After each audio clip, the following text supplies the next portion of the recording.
I was trying to thread the lid back onto my Stanley thermos when I heard Derek's breathing change in the sleeper berth behind me. 3 short hitches, then silence.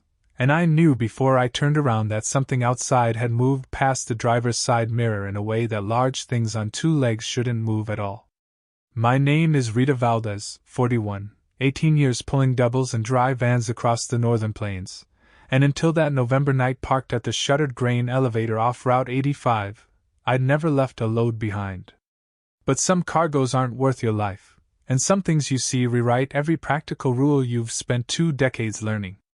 I'm telling this now because Derek can't really, not after what the hospital call the acute dissociative episode, and because Joe Chin at Dispatch deserves to know why her best team abandoned $60,000 of electronics in a locked trailer 17 miles south of the Montana line. It started 4 days earlier, in the clean daylight hours when the world still made sense. I'd picked up the load in Fargo, pallets of consumer electronics bound for a distribution center in Billings, and collected Derek outside Bismarck where he was finishing a custody mediation that had left him sullen and raw. Derek Pullman was 28, divorced, behind on support payments, and the kind of driver who'd learned his CDL 6 months ago and thought that made him a road veteran. Dispatch paired us because I had the temperament to handle his corners of arrogance without snapping, and because Joe knew I needed the company after my daughter stopped returning calls. Not therapy, just presence. Someone to fill the cab with complaints about ex-wives and lawyers so I wouldn't spend the miles wondering where I'd failed as a mother. We made good time that first day. The Freightliner ran smooth, November cold kept us alert, and the highways were dry. Derek drove the first shift while I slept, then we swapped at a rest stop outside Dickinson where he bought me a burnt coffee and told me, with the confidence of someone who'd never been truly afraid, that he was going to fight for full custody come spring. "She's poisoning him against me," he said, meaning his ex-wife and his 4-year-old son. "Telling him I'm never around. Like she didn't know I was a driver when we met." I nodded, sipped the coffee, watched a V of geese labor south across a sky the color of old pewter. "Kids remember who shows up," I said. "Not who talks about showing up." He took that as criticism and sulked through the next 50 miles, which was fine. I didn't need conversation. The plains rolled past, wheat stubble and fallow fields, the long empty horizon that always made me feel both lonely and clean. KPNW played classic rock and wheat futures reports. The load rode balanced and quiet. Everything normal, everything manageable. We stopped for fuel in Glendive as the sun dropped, turning the November sky into layers of rust and purple. While Derek went inside to buy Red Bull and beef jerky, I walked the rig, checking tires and trailer seals. The truck stop was half empty, just a couple other semis and a camper with Iowa plates. A man in canvas coveralls was fueling a flatbed stacked with hay bales, and when I nodded hello, he looked at our trailer then at me. "Heading west?" he asked. "Billings. You taking 85 or staying on the interstate?" "Probably 85, I said. "Saves an hour." He was quiet a moment, running the squeegee across his windshield with slow, methodical strokes. Then, "Might want to stick to the main roads after dark. Lot of empty country on 85 this time of year. I've run it before. I'm sure." He hung up the squeegee. "But there's been trouble lately. Livestock killings. Couple drivers reported strange things. Might be nothing. Might be someone running illegal dogs. Just saying, that stretch between Webo and the border, it's lonely miles." I thanked him and returned to the cab, where Derek was already eating his way through a bag of Slim Jims and scrolling his phone. I didn't mention the warning. Drivers swap ghost stories like baseball cards, phantom hitchhikers, black-eyed children, UFOs over the desert, and most of it's boredom and caffeine psychosis. I'd heard 100 warnings about cursed stretches of highway and never seen anything worse than a drunk driver and a suicidal deer. We rolled out as full dark settled, Derek in the sleeper berth, me behind the wheel with the CB on low scan. The Freightliner's headlights carved a tunnel through the night. Few cars passed. The land on either side of 85 was vast and formless, broken only by the occasional yard light of a distant farmhouse. I kept the speed steady at 67, let the white lines reel in, felt the particular trance of night driving settle over me like a familiar coat. Around 10 o'clock, the CB crackled. "Southbound driver to any northbound on 85, you got your ears on?" I picked up the handset. "Northbound, go ahead. You're maybe 20 miles from the old Kessler elevator, that right?" "Sounds about right." "You see anything unusual, you radio it in. Fish and Wildlife's been asking drivers to report. We got predator problems out here. Killed 6 calves on the Arneson Ranch last week. Whatever it is, it's big." "What kind of predator?" A pause. "They're saying wolves. But wolves don't." Another pause longer. "Just keep your eyes open, driver." The line clicked off. I drove another 15 miles before the engine light came on. Not the check engine, the oil pressure light, amber and insistent on the dash. I checked the gauge, pressure dropping, temperature climbing. I swore softly, scanned the roadside for a safe pull-off, and spotted a turn-off ahead with a tilted sign, Kessler Grain, and no trespassing. The access road was gravel and pitted, but it led a quarter-mile off the highway to a complex of metal buildings and silos, long abandoned by the look of it. I coasted the rig into the gravel lot, set the brake, killed the engine. Silence poured in, broken only by the ticking of cooling metal. Derek's voice came from behind the curtain. "Why'd we stop?" "Oil pressure." "I need to check it." "Jesus. How long?" "As long as it takes." I climbed down into the November cold. The grain elevator loomed against the stars, 4 silos and a loading barn, all dark, paint peeling, windows broken. Weeds had taken the lot. An old wooden office building sagged on one side, door hanging open. The wind made a low moan through the silo vents, a sound like breath across a bottleneck. I popped the hood, waited for the engine to cool enough to check the oil. Derek climbed down and stood beside me, hands in his jacket pockets, breath steaming. "Creepy out here," he said. "It's just a grain elevator." "Yeah, but why's there a fence?" I looked where he was pointing. Behind the main buildings, barely visible in the rig's running lights, a chain-link fence enclosed something, a pen or yard, maybe an old livestock holding area. The fence was 8 feet tall, topped with barbed wire angled inward. Odd for a grain operation. "Probably kept equipment," I said, though I didn't believe it. I checked the oil, low, but not catastrophic, and added 2 quarts from the storage bin. The pressure light stayed off when I turned the key to accessory. Probably a sensor glitch combined with low fluid. We could make Billings, get it properly checked there. "We good?" Derek asked. "Should be." That's when we heard it. A sound from beyond the fence, deep in the dark between the silos. A wet coughing grunt, rhythmic, like something large clearing its throat. Then silence. Then a scrape of metal on concrete. Derek went rigid. "What the hell was that?" "Probably a coyote in the..." The sound came again, closer now, and this time it was followed by a low vocalization that started as a growl and rose into something almost like speech, a modulated huffing that carried distinct syllables. "Ahura." "That's not a coyote," Derek whispered. I agreed, but I didn't say it. Instead, I climbed back into the cab, gestured for Derek to follow. He scrambled up, slammed the door. I turned the key, and the Freightliner's engine roared to life, headlights blazing across the lot. In the spill of light, just at the edge of the fence, something moved. It was upright. Tall, maybe 7 feet. Broad through the shoulders.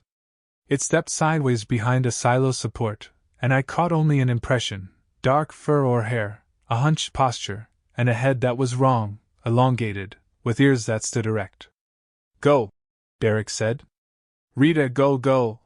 I was already shifting into gear, swinging the rig in a wide arc across the gravel. The trailer tires kicked up dust. In the mirrors I saw the thing step fully into view behind us, standing in the center of the lot, watching us leave. The headlights swept across it for half a second, massive, lupin, bipedal, utterly impossible. Then we were back on the access road, bouncing toward the highway, and I didn't look back again. Either of us spoke for 5 miles. My hands were locked on the wheel. Derek stared straight ahead, breathing through his mouth. Finally he said, "What was that?" "I don't know. That wasn't a bear. Bears don't stand like that." "I know. We should call someone. Sheriff. Fish and Wildlife." "And say what?" "We saw something we can't explain." He didn't answer. We drove another 10 miles, putting distance between us and the Kessler elevator, and I was just beginning to convince myself it had been a trick of shadows and adrenaline. A bear, a transient, anything explainable, when the CB crackled again. "Northbound Freightliner, you just passed the Kessler turnoff?" I picked up, hesitated. "Yeah." "Who's this?" "Deputy Nell Ashford, Fallon County. I've been monitoring CB reports." "You stopped there?" "Briefly. Had an oil pressure light." "You see anything?" I glanced at Derek. His eyes were wide, expectant. I thumbed the mic. "Maybe. Something large. Could have been a bear. Could have been." Her voice was flat, unconvinced. "But it wasn't, was it?" Silence. "Listen," she continued. "I'm not supposed to say this, but you're safer knowing. We've had 12 livestock killings in 3 weeks. Cattle, sheep, 1 horse? Whatever's doing it is strong enough to drag a bull calf 300 yards and smart enough to avoid trail cameras. We've found tracks, canid, but oversized. Gait analysis says bipedal. Fish and Wildlife won't confirm, but between you and me, we're dealing with something that doesn't fit the textbooks. What do you want us to do?" "Keep moving. Don't stop again until you're past the border. If you see it on the road, don't engage. It's shown tactical behavior. Tested fences. Opened gate latches. 2 nights ago it worked the handle on a barn door." My mouth went dry. "Opened it?" "Lifted the latch. Could be learned behavior, could be coincidence. Either way, stay in your vehicle." The line went dead. Derek was staring at me. "Tactical behavior?" "Rita, what the fuck, we keep driving," I said. "Billings is 100 miles. We stay on the highway, we're fine. But the universe, I've learned, doesn't care about plans." 30 miles later, just past midnight, we crested a low hill and found the road blocked. An overturned livestock trailer lay across both lanes, accordioned against the ditch. The cab was on its side, fluids leaking, hazard lights still blinking. No other vehicles. No ambulance. Just the wreck, fresh enough that the road flares were still burning. I braked, stopped 50 yards back. The Freightliner's headlights lit the scene in harsh white detail. The trailer's side panels were torn open, bent outward. Cows, Herefords, maybe a dozen, wandered the roadside and the pavement, dazed and lowing. "We have to help," Derek said. "We have to call it in." I countered, reaching for my phone. No signal. Of course. Derek was already unbuckling. Someone could be hurt. Trapped. He was right, and I hated him for it. I set the brake, flashers on, and climbed down. The November wind cut through my jacket. The air smelled of diesel and torn grass and something else, a musk, thick and organic, like a dog's fur after rain. The cattle scattered as we approached, eyes rolling white. The cab was empty. Driver's door hung open, seatbelt cut. Whoever had been driving had gotten out or been pulled out. I circled the wreck, boots crunching on broken glass, and found blood on the passenger seat, not a lot, but enough. A smear leading out the open door toward the ditch. "Rita." Derek's voice, tight and small. I turned. He was staring at the trailer's torn panels. The metal was peeled back in 4 parallel gouges, each as wide as my hand. The edges were crimped inward, as if something had gripped and pulled with immense force. "That's not from the crash," he said. I agreed silently. Crash damage crumples. This was deliberate. This was purposeful. A cow bellowed, sharp and terrified, and bolted past us toward the ditch. The others followed, a sudden panic stampede into the dark. In seconds the road was empty except for us and the wreck and the wind. And then, from the ditch beyond the overturned cab, we heard it, that wet, coughing grunt. "Ha ha ha," Derek grabbed my arm. Back to the truck. Now. We ran. I don't remember the 50 yards, just the terror of my boots slapping asphalt and the certainty that something was behind us, closing distance. I hit the cab door, hauled myself up, Derek right behind me. I slammed the door, locked it, turned the key, nothing. The engine turned over once, twice, then just clicked.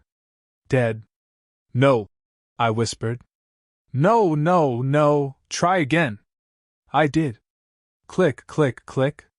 Battery was fine, but the starter wouldn't catch. I looked at the dash, all the idiot lights blazing. Some kind of electrical fault, or Derek's hand clamped on my shoulder. Rita. He was staring at the driver's side mirror. I looked.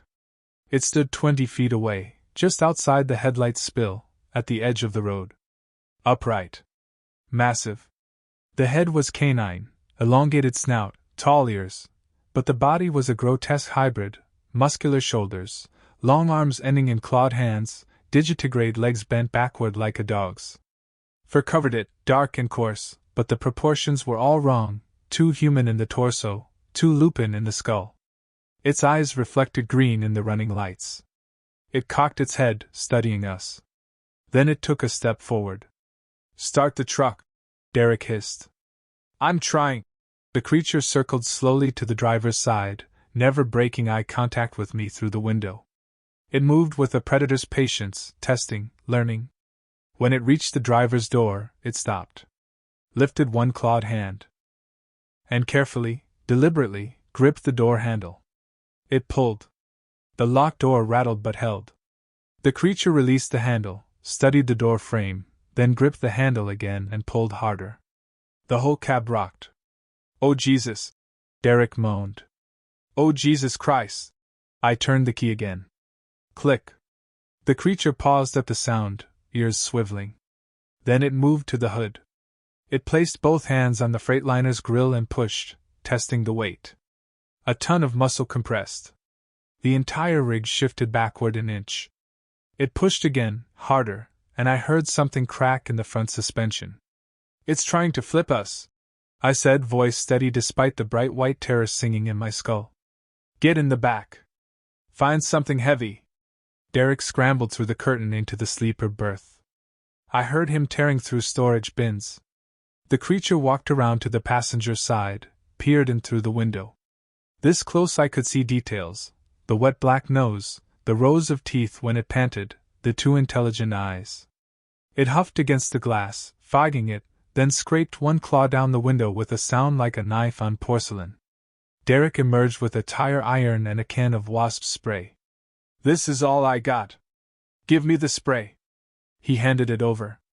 I rolled down my window 3 inches, just enough, and aimed the nozzle. The creature's head snapped toward the sound.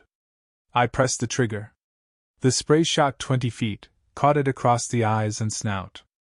The creature recoiled, swiping at its face, and let out a roar that was half dog, half human scream. It staggered back, shaking its head violently. I tried the ignition again. The engine caught. I didn't wait. I slammed the transmission into gear and hammered the accelerator. The Freightliner lurched forward, tires screaming. In the mirror I saw the creature recover, turn, and lunge after us. It reached the trailer, grabbed the rear door handle, and for 3 seconds it kept pace, running on 2 legs at 30 miles per hour, claws screeching against the metal. Then it lost its grip and fell away into the dark. I drove. 40, 50, 60 miles per hour. Derek was crying, saying something about his son. I kept my eyes on the road and my hands locked at 10 and 2 and didn't let myself think about what we'd just seen because thinking meant accepting and accepting meant madness. 15 miles later we hit the Montana border. Lights appeared, a truck stop, a gas station, the blessed ordinary glow of civilization. I pulled into the lot, parked under the brightest lights, and finally let myself breathe. Derek stumbled out and vomited next to the front tire. I called Joe Chin at dispatch. She answered on the second ring, voice thick with sleep. Rita? It's 1 in the morning. I need you to listen, I said. Don't interrupt. We had an incident on 85, Encountered something. Not human. Not animal. Attacked the rig. We're safe, but we can't complete this run. Not tonight. Silence. Then, are you drunk? I wish I was. Rita, you're carrying 60,000 in electronics. You can't just, Joe, I'm telling you as a friend, something is wrong out here. We saw a truck wreck. We saw something that shouldn't exist. I need you to trust me. Another pause longer. Joe and I had run teams before I went solo, back when the job was younger, and so were we. We'd pulled each other out of bad weather and worse situations. If anyone would believe me, it was her. Where are you now? She asked. Truck stop, just over the Montana line. Stay there. I'll make some calls. And Rita? Don't talk to anyone else about this. Not yet. She hung up. Derek was sitting on the curb, head in his hands. I joined him, and we sat together under the fluorescent lights while moths battered themselves against the glass, and the ordinary world continued, oblivious. No one's going to believe us, he said. I know. I don't even believe us. I know. A sheriff's cruiser pulled into the lot an hour later. The deputy who stepped out was a tall woman in her 40s with steel-gray hair and the weathered look of someone who'd spent a life outdoors. Her name tag read Ashford. You're the northbound freightliner I talked to on the CB, she said. Not a question. I nodded. You stopped at the livestock wreck. We tried to help. Then we saw, I know what you saw. She glanced at the truck stop, the handful of late-night travelers. Not here. Follow me. We drove in convoy 10 miles to a county maintenance shed, a squat cinderblock building surrounded by snowplows and salt trucks. Deputy Ashford unlocked it and led us inside, to a back office with a coffee maker and a corkboard covered in maps and photographs.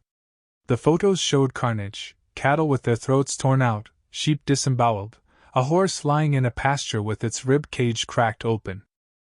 And tracks, plaster casts of enormous canine prints, each showing 5 toes and claw marks. We've been documenting this for a month, Ashford said. Started in October. 12 kills we know of, probably more we haven't found. The gait analysis comes back bipedal. Stride length suggests something 7 to 8 feet tall. Strength enough to drag a 1,200-pound cow. What is it? I asked. She poured coffee, handed me a cup. Officially? Unknown predator, possibly a wolf-dog hybrid. Unofficially? Every rancher in the county calls it the hound. There's stories, old stories, native and settler both, about something that hunts the plains. A devil in dog skin.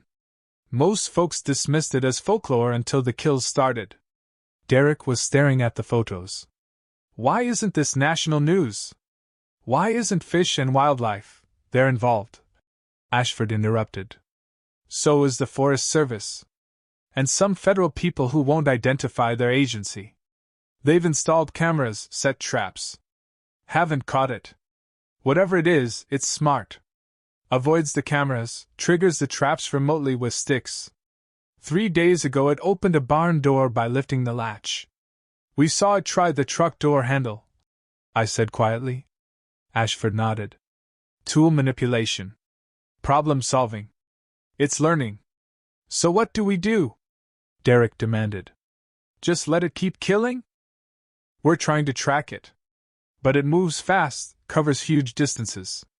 Last week it hit a ranch near Baker. 2 days later killed sheep 40 miles north. Tonight it's here. She pointed to a map studded with red pins, each marking a kill site. They formed a rough corridor along Route 85. It's following the highway. Probably because that's where the prey is, livestock and roadside pastures, roadkill, and… She didn't finish, but I understood. Travelers. Stranded drivers. Us. You're bait, I said. Everyone on this highway is bait. That's why I've been monitoring CB traffic, warning drivers. Most don't listen. They think it's a prank. She looked at me. You listened. That's why you're alive. Derek's hands were shaking. I want to go home. Your rig's not safe to drive, Ashford said. Whatever it did to the electrical system, it's happened before. We've had 3 trucks stall out on 85 in the past 2 weeks. Mechanics find nothing wrong, but the vehicles won't start for hours, sometimes days. Then they run fine. That's not possible, I said. None of this is possible. But it's happening.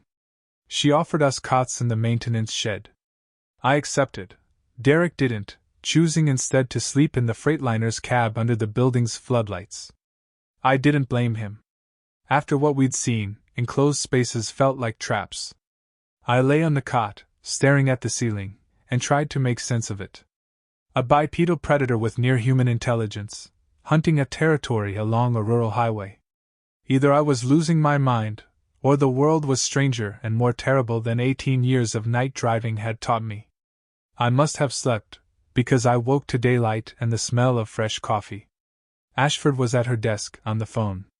She saw me stir and held up one finger. Wait. Confirmed? She was saying. Jesus. Okay. I'll let them know. She hung up, turned to me. The driver from last night's wreck. They found him. Alive? Barely. He's at the hospital in Miles City. Says something big hit the trailer, flipped it. He cut himself out, tried to run. It chased him into a culvert and left him there. Why didn't it kill him? He doesn't know. Maybe it was toying with him. Maybe it got distracted. Or maybe. She hesitated. Maybe it wanted him to spread the story. Fear is a tool, too. I thought of the creature studying the door handle, testing the weight of the truck. Intelligence. Purpose. It's hunting us specifically.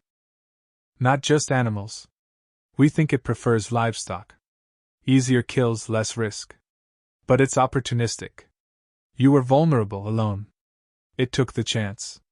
I felt cold despite the coffee. What happens now? Now you finish your run, if your rig's working. Or you abandon the load and I get you a ride to Billings. Your choice. I checked my phone, 2 missed calls from Joe, 1 from the electronics company. I called Joe first. Thank God, she said when she picked up. I've been calling. Are you okay? Physically, yeah. I talked to the company. Explained there was a safety incident.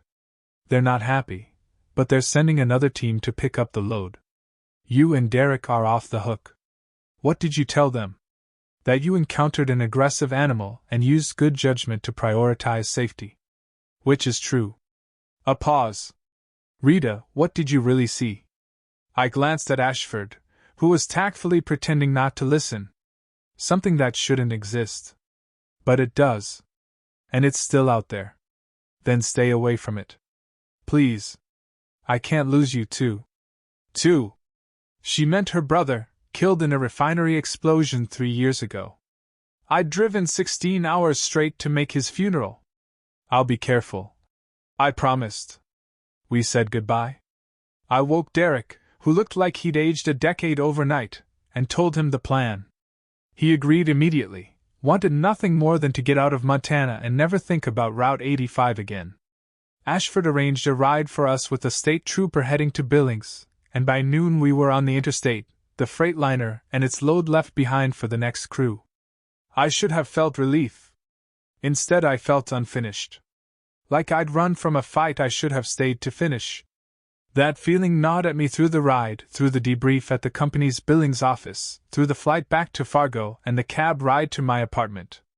I kept seeing the creature's eyes in the mirror, the deliberate way it had tested the door handle. It was learning. Adapting. And no one was stopping it.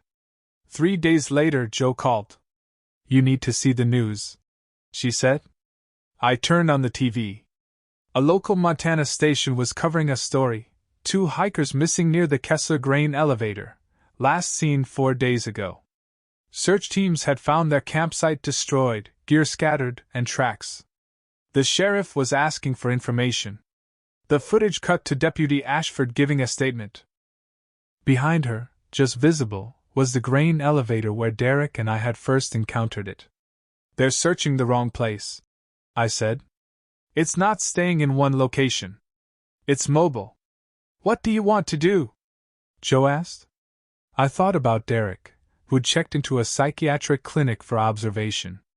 I thought about the truck driver in the hospital, the dead livestock, the hikers who might already be corpses. I thought about my daughter, who hadn't called because I was never around, always on the road, always driving away. I want to go back, I said. Rita, that's insane. Maybe. But I know that highway. I know the terrain. And I know what to look for now. You're not trained for this. You're a truck driver, not a hunter. Then I'll learn. She was quiet a long moment. Then, if you're serious, I might know someone who can help. 2 days later I was back in Montana, this time in a rented 4Runner with a retired wildlife biologist named Martin Keogh. Martin was 60, compact and leathery, with 40 years of fieldwork in Alaska and the Rockies. Joe had reached out to him through a friend of a friend, explained the situation. He'd agreed to consult, though he made it clear he was skeptical. I've tracked wolves, bears, cougars, he said as we drove south on 85. I've seen pack behavior, opportunistic predation, even tool use in corvids. But bipedal canids? That's cryptozoology, not biology. I know what I saw. People always do. And usually they're wrong. Pareidolia, misidentification, panic, our brains fill in gaps with monsters. Then explain the tracks. The door latches. Bears can open doors. Chimps use tools. Intelligence exists on a spectrum. We reached the county maintenance shed where Ashford was coordinating the search. She greeted me with a grim nod, shook Martin's hand, and led us to the corkboard. 3 new red pins had been added, the hiker's last known location and 2 additional livestock kills. Patterns tightening, she said. All within a 5-mile radius of the Kessler elevator. It's either territorial or nesting. Martin studied the map. You've set cameras? 16. Motion activated, night vision. It avoids them. We've captured deer, coyotes, even a bear. But not the hound. Because it recognizes the cameras, I said. Or because it doesn't exist, Martin countered. You're looking for a phantom. Ashford pulled a folder from her desk, slid it across to Martin. This was taken 2 nights ago. Judge for yourself. Inside was a single photograph, grainy and dark, a night vision shot of the grain elevator's main building. In the foreground, barely visible, was a shape. Upright. Tall. Turning toward the camera. The image was blurred, as if the subject had been moving fast, but the outline was unmistakable. Canine head, broad shoulders, digitigrade legs. Martin stared at it for a long time. Then he set it down, very carefully. I'll need to examine the site, he said quietly. We drove to the Kessler elevator at dusk, Ashford's cruiser leading, our 4Runner following. The complex looked even more desolate in the failing light, silos like tombstones, the office building leaning drunkenly, the chain-link fence sagging. Ashford parked near the entrance, floodlight bar on, and we stepped out into the cold. The wind carried that smell again, musk and wet fur and something else, something faintly rotten. Martin moved methodically, photographing tracks in the dust, collecting scat samples, examining the torn fence panels we'd found earlier. I followed, one hand on the canister of bear spray Ashford had given me. These prints are fresh, Martin said, kneeling beside a set of tracks near the fence. Maybe 12 hours.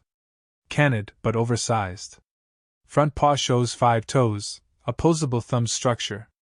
Heel strike indicates bipedal locomotion. So it's real, I said. He looked up at me. It's real. What it is, I don't know. But it's real. A sound echoed from inside the nearest silo, a low, resonant huffing. We froze. Ashford drew her sidearm out. Now. We backed toward the vehicles, Martin clutching his sample case, me gripping the bear spray. The huffing came again, closer, from the shadows between the silos. Then silence. It's testing us, I whispered. Seeing if we'll run. Rita, Ashford began. The creature stepped into view.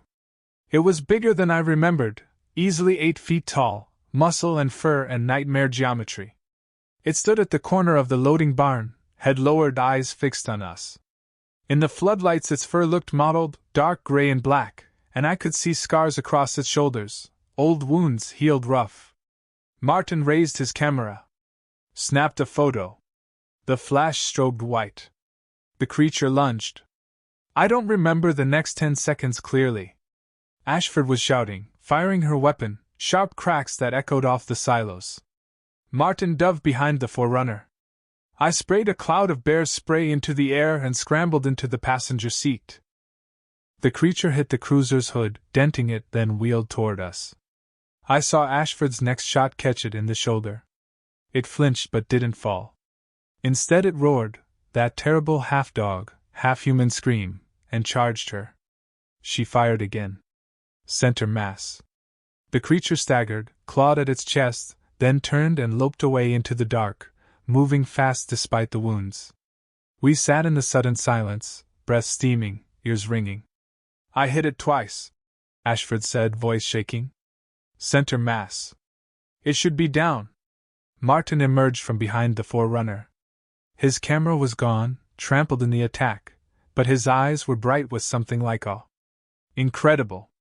The muscle density, the aggression response, it was playing with us. I interrupted.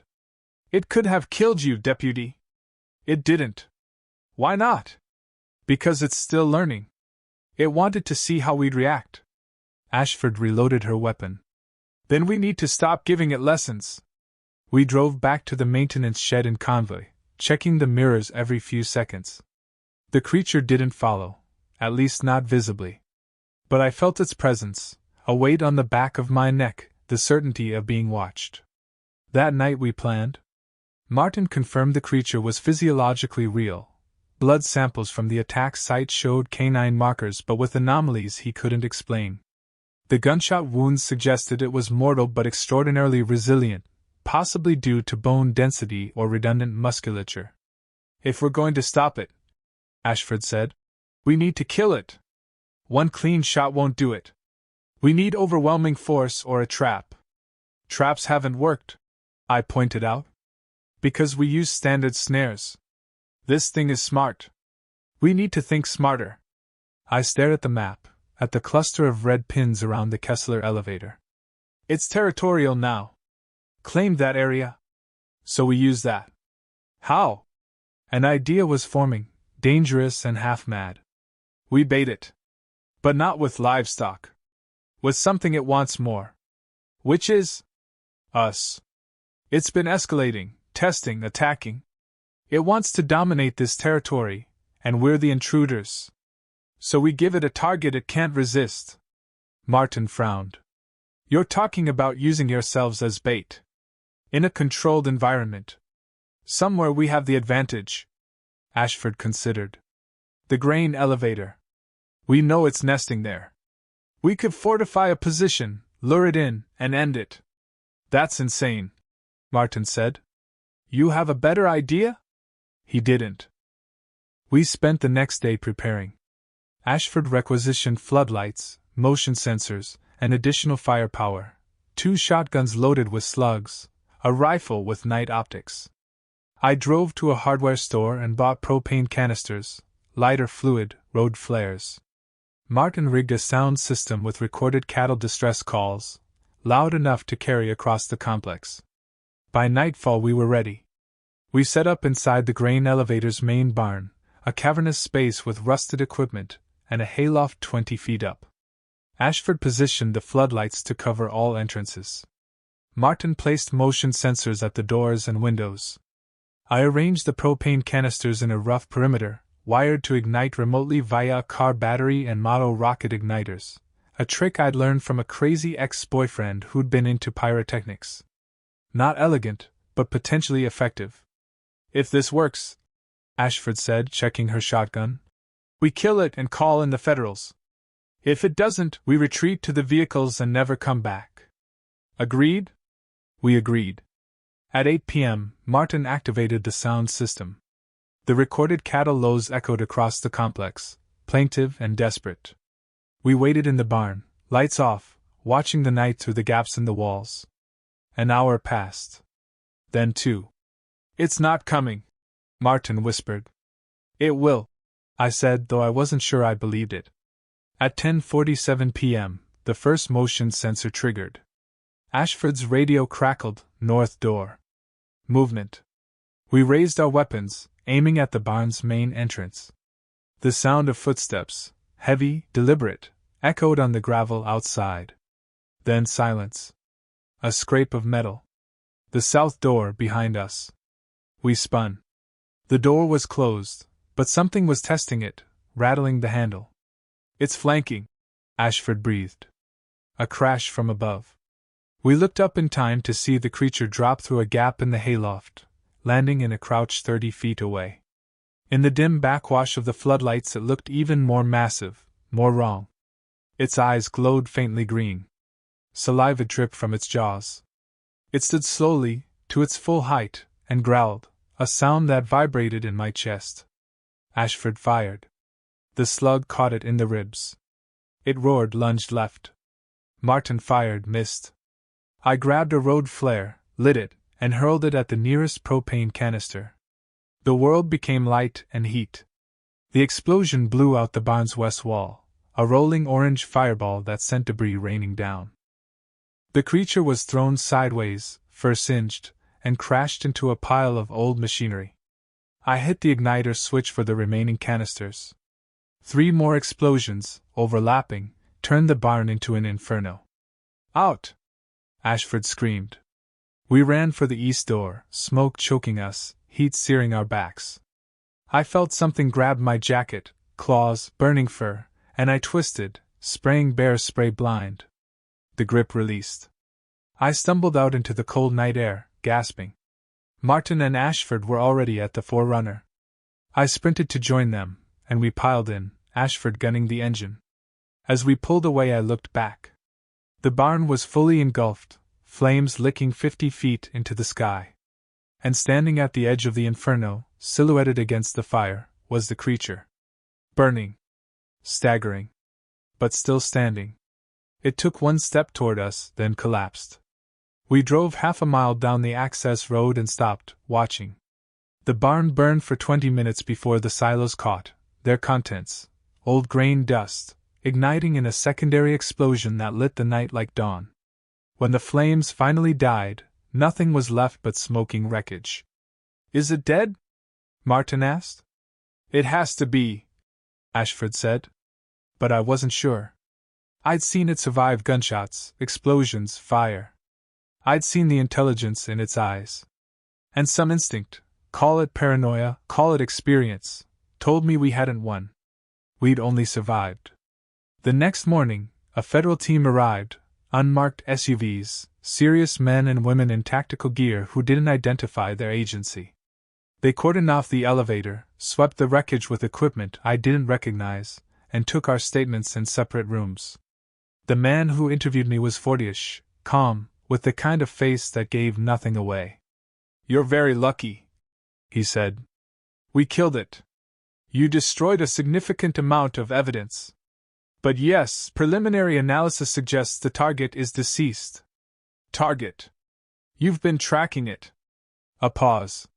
"We've been tracking several anomalous predators across the northern plains. This was one of them." "Several? I can't discuss operational details. But I can tell you that your actions, while reckless, likely prevented further civilian casualties." He slid a form across the table. "This is a non-disclosure agreement. You'll sign it, and you'll never discuss this incident publicly. In exchange, we'll cover your medical expenses, compensate you for your time, and ensure there are no legal repercussions.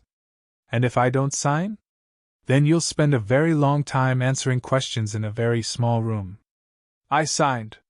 They released us that afternoon. Martin was quiet on the drive back to Billings, processing.